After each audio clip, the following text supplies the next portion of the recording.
নতুন সরকারি মন্ত্রণালয়ের সংখ্যা কমিয়ে মন্ত্রিসভার আকার ছোট করা হচ্ছে। দক্ষতা বৃদ্ধি ও ব্যয় সংকোচনের চিন্তা করে মাথাভারী প্রশাসন থেকে মুক্তি পাওয়া আগামী সরকারের অন্যতম অগ্রাধিকার। বিএনপি চেয়ারম্যানের উপদেষ্টা ডক্টর জিয়াউদ্দিন হায়দার বলেছেন, অর্থ ও পরিকল্পনা মন্ত্রণালয় এবং যোগাযোগ সম্পর্কিত 4টি মন্ত্রণালয়কে একটি গুচ্ছ মন্ত্রণালয় আর কৃষি ও পানি সম্পদ মন্ত্রণালয়কে একটি মন্ত্রণালয় করার উদ্যোগ থাকবে সরকারের।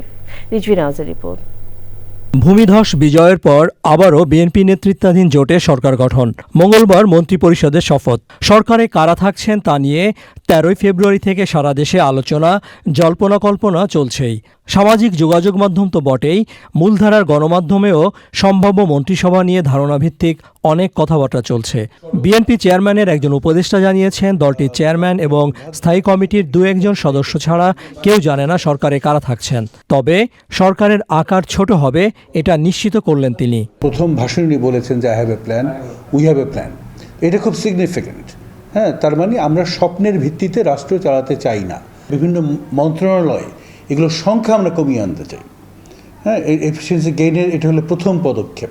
যেমন আমাদের শিক্ষায় আমাদের 2টো মন্ত্রণালয় আছে, একটা হলো শিক্ষা মন্ত্রণালয় আর একটা হলো প্রাথমিক এবং গণশিক্ষা। আমরা দুইটাকে এক করে শিক্ষা মন্ত্রণালয় করব।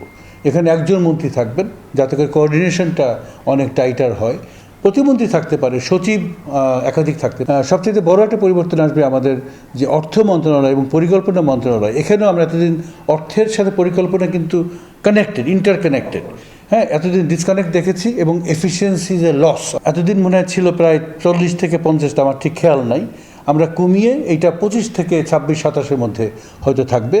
আমরা বলছি ক্লাস্টারিং, একটা গুচ্ছের একজন মন্ত্রী থাকবেন, তার অধীনে প্রতিমন্ত্রীরা থাকবেন, একাধিক সচিব থাকবেন, কিন্তু এফিসিয়েন্সি বাড়ানোর জন্য সবাই ক্লোজ কোঅর্ডিনেশন একসাথে কাজ করবে। মঙ্গলবার জাতীয় সংসদের দক্ষিণ প্লাজায় নির্বাচিত সংসদ সদস্য এবং নতুন মন্ত্রিসভার শপথ অনুষ্ঠিত হবে। Rizvi Nawaz, channel I, Dhaka.